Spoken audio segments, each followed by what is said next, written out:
Therapists of Reddit. What was your I need a minute moment? Story 1. More of a funny story, but I arrived at a client's house for a session. I was doing in-home therapy for adolescents at the time, with a 13-year-old kid. He was a little late getting home from school, so he wasn't there yet. His mother has me sit down to wait for him and says that while he's not home, she wanted to ask me something. I'm assuming it's about her son since that's why I'm there. She proceeds to ask me why I think her boyfriend won't perform oral on her, and if I have any suggestions to change that. Really didn't see that one coming. Story 2. Not a therapist, but volunteered on a suicide hotline for a number of years. Took a call from a young woman who was hysterical on the phone. Was difficult to make out what she was saying amongst her sobs, but I could make out she was outside. I asked her where she was, and she replied that she was on the top floor of a multi-story car park and was contemplating jumping off. I talked with her, tried to calm her. Meanwhile, I was shaking like a leaf. But to no avail. She jumped, and the line went dead. It was in the local paper not soon after, and it stayed with me for years. Story 3. I worked in child-adolescent crisis before my current job. I could tell a lot of stories. But the one that still really sticks with me is this.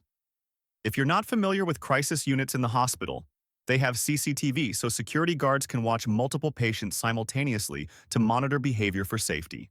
I'm working a crisis case of a 12-year-old male after a few years at the same hospital. The child had been aggressive toward staff, broke a crisis worker's nose, so he'd been put in 4-point restraints. Don't even get me started on that human rights violation.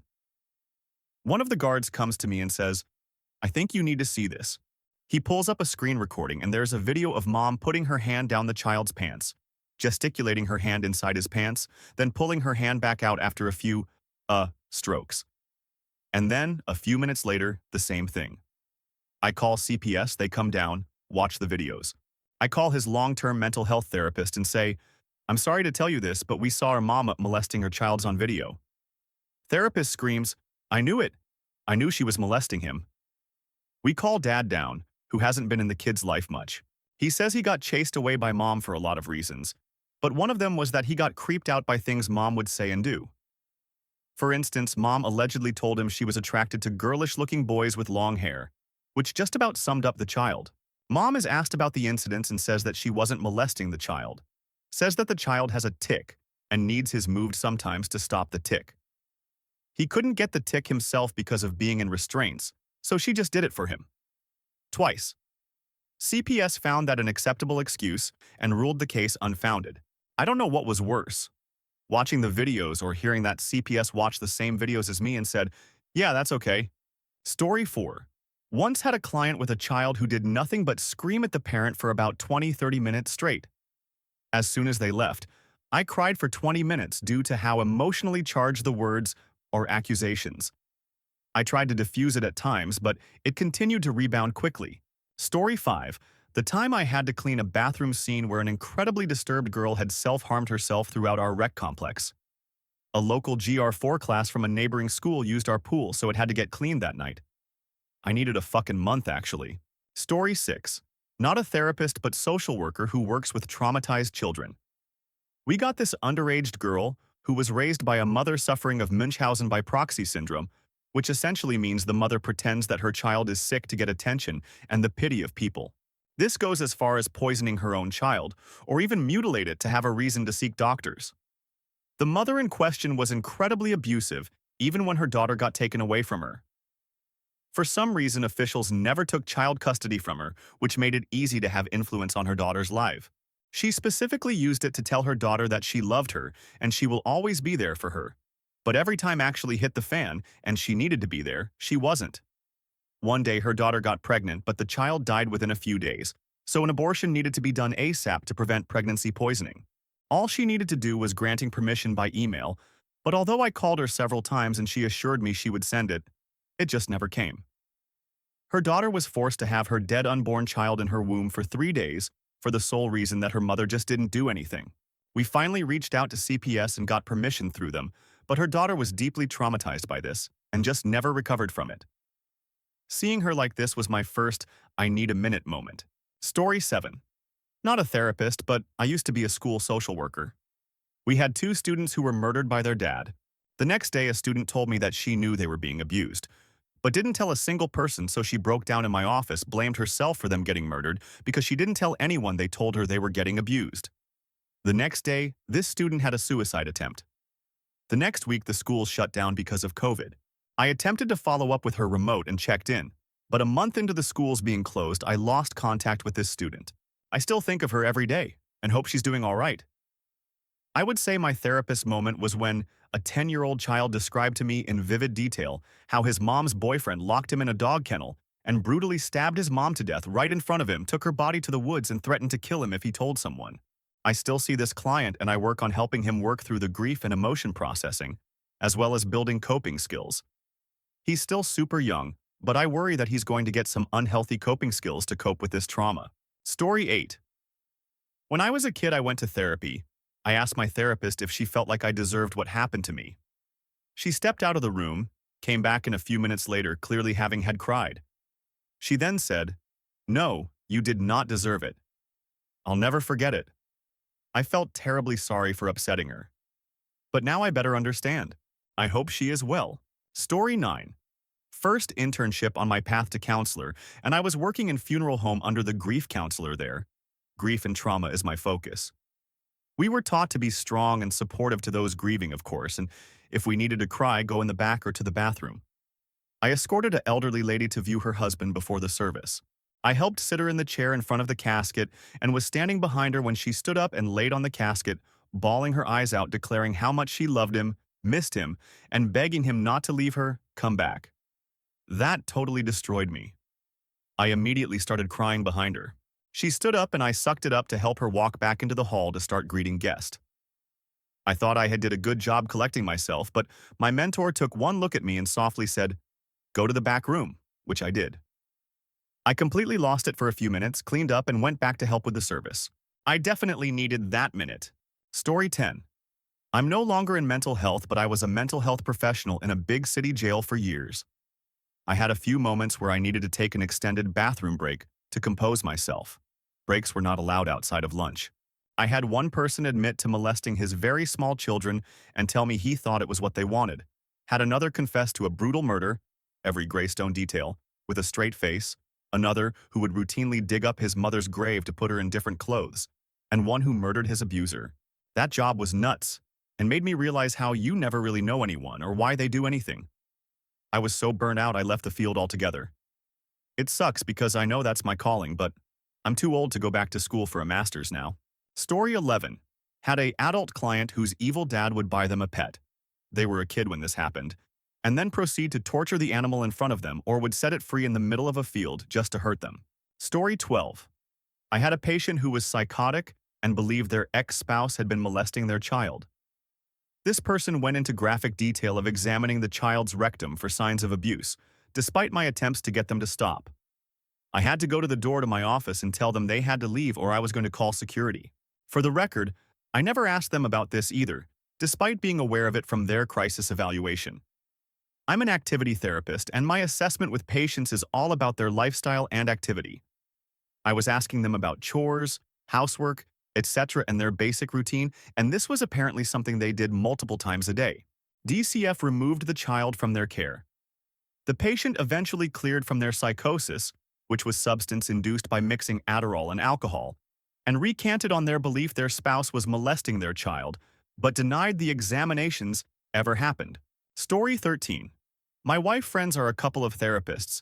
He works at the prison ward. She works in emergency, handling cases such as somebody trying to kill their family during an episode, and she helps to negotiate with the person and diffuse the situation.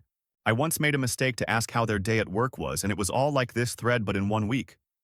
Suddenly, my job doesn't sound as bad anymore. Story 14. I worked with a veteran, and he was talking about his experience in edit, redacted just in case. He told me about how one time they got orders to attack a bus because there might be a high-value target on it. So he said they absolutely blew the out of the bus with bullet holes. He said that the bus looked like scrap metal by the time they were done, and everyone in the bus was very obviously mutilated and dead women, children, and men. Turns out there was no high-value target, and they just murdered these people. He said that there was one man that was hanging out of the bus, with his pants ripped off, and he had a 12-inch. His response after looking over the bus with his squad was, What a waste of a huge my, and that he and his squad mates, whatever the term is, all laughed about it and moved along. He said that when he hangs out with them now, years later, they look back on that story as one of the funniest times in their career. The thing that got me was that he truly did think it was a funny experience, and he did not care about the people they killed. I wasn't sure what to say or how to respond. The lack of empathy revealed a lot to me, and just the horrors of war and brainwashing that goes into making a soldier and turning them into killing machines, and the squad mentality that they have no one to be accountable to except each other. No remorse. Story 15. Slightly unrelated but too good to hold it. Before I worked as a shrink, I trained in general medicine. I was in a tiny room with this well-known patient of mine, sweet, sweet woman, who all of a sudden stood up, said, "Excuse me for a second," went to the opposite corner of the room. Room was about 60 SQF, and threw the biggest, loudest, perfect high-pitch ended I've heard in my life. Then she came back to the chair, 2 steps really, and smiled like nothing happened as the devil entered both our souls. Story 16. I'm a therapist in training, in my last year of grad school for counseling, seeing clients.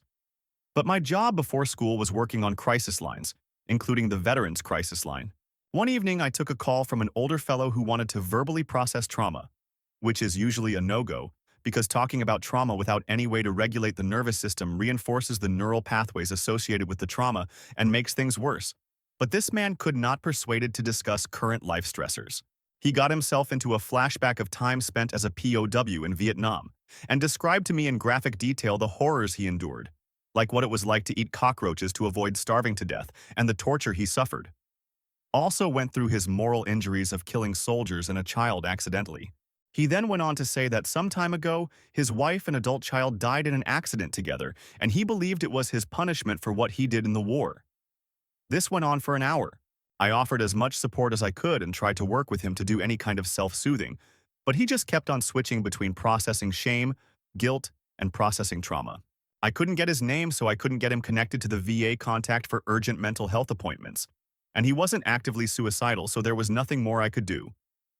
The despair and resignation in his voice was haunting. Definitely hung up after that call and went straight to the bathroom and sobbed. I needed many minutes. Easily the worst, most brutal call I ever took. Story 17. I had a client bring in a blade, pulled it out, and talked about thoughts to harm self. Asked for the weapon, called receptionist, and made arrangements for client to be hospitalized. Spazzed out after the client was en route to nearby ED. Story 18. Therapist here. I specialize in working with first responders and medical professionals, nurses, physicians, etc. The child death cases are always hard for me. I am an expert at keeping a good poker face during those sessions, but damn if there aren't days I've gone home and just held my kids and cried with gratitude that it wasn't them. First responders experience so much trauma. Story 19. A client referred to a wheelchair as a wheelie boy. We'd been on a call and I had tears in my eyes from laughing. I don't know why, but that humor really gets me. For context, Google "come on down to the hospital" meme. Further context, client was unable to reassure me of their personal safety, and so I had been persuading them to go to the hospital. They responded with, "I'll only go if they give me a wheelie boy." Story 20. I worked as a therapist at a substance use agency before going into private practice. One of my biggest I need a moment times happened there. I was working with a young individual, and I myself was around their age, who was addicted to meth. They were bright, intelligent, and deeply empathetic to the world, but so sick. Had to have not just 1 open heart surgeries due to cardiomyopathy, but 2. Prior to ever turning 30. Just kept relapsing despite trying so hard. This client never missed treatment. Didn't show for an appointment, so I called. Didn't answer. They called back and asked to speak to me. I will never forget the voice when I answered. They were so broken. They had just relapsed before calling and injected meth into their PICC line that was treating another heart infection. They were so afraid and disappointed. I remember thinking that their addiction was going to kill them, and it weighed so heavily on me. I will never forget this client. After that call, I sat there awash in the realization that my client would likely die from this, and they were my age. Addiction can turn people all out of character, but they were so sweet and kind, would give you the shirt off their back. I truly believe they were just too kind for this harsh world. But This was a while ago. Client went to a higher level of care, and I found out over a year later they were sober and doing well and had moved states. I remember crying when I found out they made it all that time later. Story 21. Not a therapist, but I'm a first-year school counselor. I've listened to a lot of heavy stuff, but probably one of the worst was a fourth-grade boy telling me about how his dad beat the out of him and his younger siblings and poured hot sauce in their mouths. I kept it together in front of the child, but wept in the car on my way home. Sometimes it's impossible to fathom how monstrous and evil some people can be. Story 22. Not a therapist. I worked at a VIP lounge near a conference center that hosted a few events every year for cops, child services, detectives, etc. One conference was specifically for how to handle crimes where children are the victims' targets. The cops would come in and have no tact. I was just a teen at that time with my own trauma making 8 RHR no tips. And these grown men would drink and demand I listen to the worst of their cases like it was entertainment or typical office gossip. One told a horrible graphic story of 2 children who were abducted and abused. The oldest kid went to a therapist afterwards. The therapist didn't show up for her next client's appointment. They found her in the parking lot. It was probably just the last straw in a stack of many, but the way the cop told the story, she heard the girl talk about what happened to her and her sister, left the office and killed herself in her car. And honestly, I get it. It's been almost 12 years and I still have nightmares about those girls. I don't think you'll get many responses. Story 23. I'm not a therapist, but a teacher. Used to teach in middle school, but now I transferred to high school.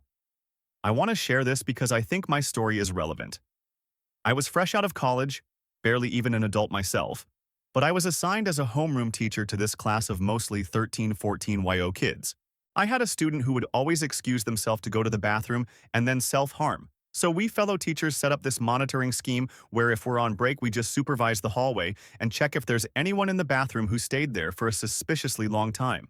The school did have a guidance counselor, but it's the homeroom teacher's job to be the frontliner, so to speak, so I'd be the one counseling the kid and trying to get them to calm down, process their emotions, etc.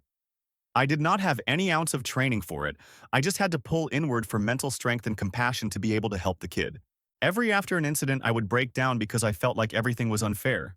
To me, because I didn't ask to be a therapist then. And to the kid because they had to be counseled by a newbie teacher who just wanted to teach some physics. I think I wasn't the same ever since. I became very jaded of my profession. I'm still a teacher. I still love working with kids and teens, but I had to learn to harden my heart and realize that I can't help everyone because it's not my position to do so. I hated that thought, and I still hate my powerlessness. The kid in my story eventually contacted me a few years after and told me that if I hadn't been there to listen, they might have just ended their life then. It made me feel like I did something right, but I wouldn't wish to go through that ever again. Story 24. I once worked in a suicide crisis intervention service. A 38-year-old mother of 2 called me up, saying she was planning to hang herself. This was nothing new for the client. This happened around once per month, usually when she was refused contact with her 2 young kids due to her of an ex. Usually, I would call 999 and the police would arrive at her home and take her neck out of the noose. She would always kick the stool away when the police were within 20 seconds of rescuing her. I kept her on the line and kept her calm as I contacted the cops. They were there within 5 minutes. She heard them come up her stairs, so jumped from the stool. However, she forgot to unlock the security lock on her heavy fire door. The 2 cops first on scene were 2 small females, thus were unable to break the door down. I heard her choke and gargle on speakerphone. I could hear her breathing. It took around 20 minutes for the cops to break, though. I heard her make her last sound after 5 minutes. This still haunts me. Story 25. I am not a therapist, but I was in a therapy program years ago, and we got a new patient. Within the span of a week, her mother died of cancer, and her house caught on fire, and her dad and sister died in the accident. The sister died slipping from the girl's hands and falling into flames. I felt so bad for her, and I couldn't comprehend it at first. Story 26. I've heard just about everything, and it's normal to be emotionally impacted in some way after a heavy session. We are humans, and it's important for me to have grounding rituals and whatnot after a heavy day. But really, the I need a minute to breathe before my next client is usually after a client with unmedicated, previously untreated BPD or similar presentations that are CPTSD. I enjoy working with these clients as I find that it is easy to understand where their pain is coming from, and they often have a lot of love and compassion, but poor boundaries and emotional regulation, amongst other things.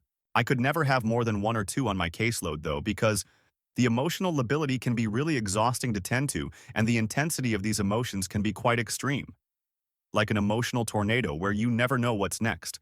And then sometimes you are on the receiving end of those emotions, as their fear of abandonment can lead to volatility within the therapeutic relationship.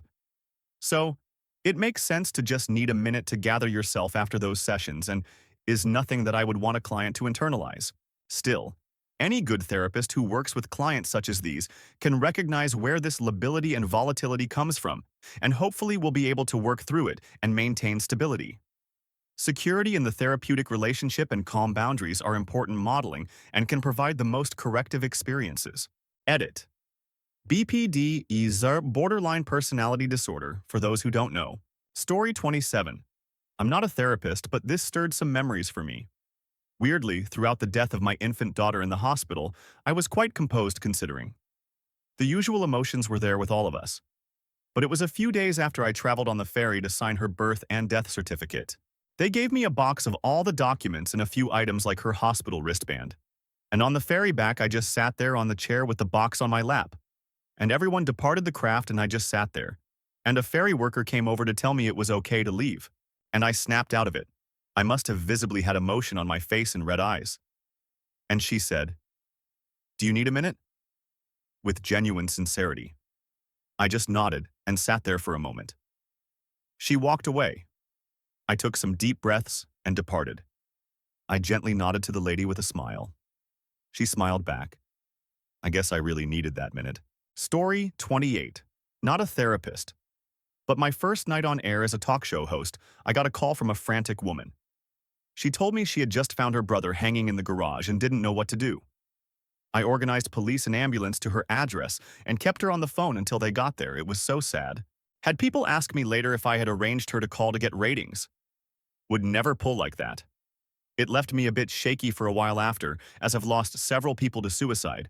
Story 29. It's my work with kids that has always affected me most. Had one kid that was in foster care and had been pushed from house to house. He had apparently had a very rough upbringing before that. He was very quiet and didn't talk much. We always gave every child a box that they could decorate and fill with things they made in sessions. At the end of their sessions, they could then take it home if they wanted to. What did this kid do when I first gave him his box? He started making it into a house, gave it a door, windows, a roof, etc., and then wrote a message to his mum, who he couldn't see anymore, on the side to say that he loved her. In the sessions, he spent the majority of the time playing with the dollhouse where it always went the same way. He arranged all the furniture and people perfectly. He was very specific about what went where and what people had which rooms. And then he would destroy it all, saying that the new people are coming. I have a lot of stories, but remembering his pain and his simple desire for a home always breaks my heart. Story 30. I'm not a therapist, but I go see one. One thing we talk about a lot is that I have a narcissistic mother. She told me that I must be very resilient to be able to put up with my mom, because anytime she has an hour-long session with a narcissistic patient, she makes sure to have a break for at least an hour afterwards. Story 31. Not a therapist, but a massage therapist. Was my first few weeks of treating, and a lady who I had never seen before had clinic notes saying she had gone through an intense family issue. I just asked if she was okay as a kind gesture. She proceeded to tell me her niece was being sexually assaulted, raped by her brother-in-law, and they had no idea until the niece started dating a boy, and she had just brought it up in conversation. The niece's boyfriend told his own parents, and they called the police. Poor girl had been assaulted for so long she just thought it was a normal occurrence. This was only 20 minutes into a 60 mini massage. It was kind of hard to regather myself after that. Story 32. Listen to a woman explaining how her ex is abusing her son who had custody and she cannot do anything about it. My heart was breaking for her. She was working hard to get him back. But because she left without her son, he had automatic rights to the child. The way the kid ended up with the dad was by fluke, not planned in her escape. The guilt she was facing was excruciating to watch unfold. She now finally has custody and her son, and they are both as thriving. I like to think mom and son made sacrifices to live a better life. Happy ending, but at the time, It was just killing me personally not to get involved. I could only advise and guide her how to cope and remain firm. Story 33. Not a therapist, but a patient. I used BetterHelp and connected with a therapist. I started off with my issues in self-esteem, relationship advice, and how to cope during these past 2 years with all the terrible events. I ended up telling him about a family member, think parent, sexually assaulted me. He was so shocked and kept saying, "Oh my God," because I guess since all the other stuff didn't compare to this, he was shocked. I felt bad because shortly after he didn't continue with me, due to other reasons, but I was worried I traumatized him. Edit. Spelling. Story 34. I had one earlier this week. Just felt completely overwhelmed and unable to do my job. It gets like that when you're being asked to help dozens of people navigate their complicated post-COVID lives, and every day you get a new person passing you a name and telling you that this client needs more support. I left, without leaving anyone stranded or unsafe, of course. Went to my car, curled up into a ball, and fell asleep at 1:30 p.m. Woke up about 30 minutes later with enough juice in the tank to head back and complete my tasks for the day. It's rough out there, y'all. Story 35. Not a therapist, I am an intake coordinator at a community mental health center. Prior to the pandemic, I had to meet face-to-face with a woman who was wanting services. She desperately needed them. She was hoarding multiple properties and sleeping in her car at a fast food restaurant. Her children wanted to help, but she couldn't let go of the items. It was difficult to politely ignore the strong odor coming from her, but I did. She's explaining how her life got this way, largely because she had to undergo treatment for breast cancer 10 years ago. My heart stopped for a moment. My mother had died quite recently and very quickly with metastatic breast cancer, and having been cancer-free for 5 years. I started to tear up. She thought it was so compassionate of me to listen to her story and work on getting her help. After she left, I couldn't hold it in. I sobbed. The office staff teared up, told me I was so professional and kind. I got a few hugs and I went to my car to process. The ugly truth was I wasn't so much sad for the lady. I was so angry that she survived her cancer and is living her life in squalor while my mom was dead after she fought so hard and was finally getting to the happy, stable point in her life. My therapist heard all about it. We've worked it out in our department to try to avoid cases that would be triggering if possible. My colleague will take the cancer ones for me. I cover the spouse deaths for her. Today there was a human trafficking call. I didn't have the emotional capacity to even think about that case, so it went to my supervisor. I also had to take more than a minute last week after a caller went on a frustrated rant about how she had been seeking help for over a year and gotten nowhere. She stated that only drug addicts can get help in this state, and if she knew where to get heroin, she would buy some and shoot it into her eye in hopes of finally getting help. She wouldn't let me transfer her to emergency services and hung up in tears. I passed her number along to the emergency therapists, went into my schedule and requested a few days off, and booked myself a massage for the next day. Story 36. I worked with a young woman once who had been sexually abused her entire life, starting from when she was around 5 years old. Hearing those stories sucked. But what was worse was one session where I learned some guy from her work had asked for a ride home, then forced himself into her house and raped her. Following that, he just decided that they were kind of dating. She had pretty intense learned helplessness, so she didn't fight it in order to keep herself safe. During that session, she told me that her plans for the night were to just go home and be there all night because that's where he was right now waiting for her. We made eye contact and both knew what was going to happen that night, and it just broke my heart. She told me that she would be okay, which made me feel even worse and more helpless. My partner was traveling at the time, so I got home that night and got very drunk, unhealthy I know, to try and drown out what was happening at her house. Fast forward to now, and she's stayed single and away from dangerous men for a while and is doing much better. The roller coaster of emotions as a therapist sure is fun. Story 37. Every time I've had to call CPS or 911, I've needed a breather. Any crisis situation like that takes a lot out of me. It's hard to be so nervous inside, but looking calm on the outside. Story 38. I'm a psychiatrist.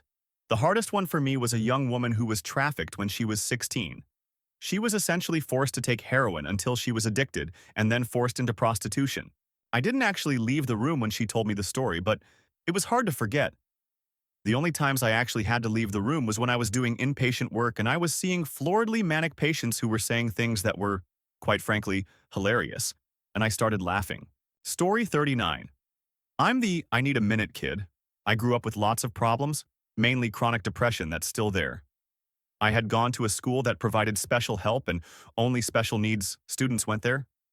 Last year, I visited my former counselor there to inform her that my best friend and a family friend of hers had taken her own life.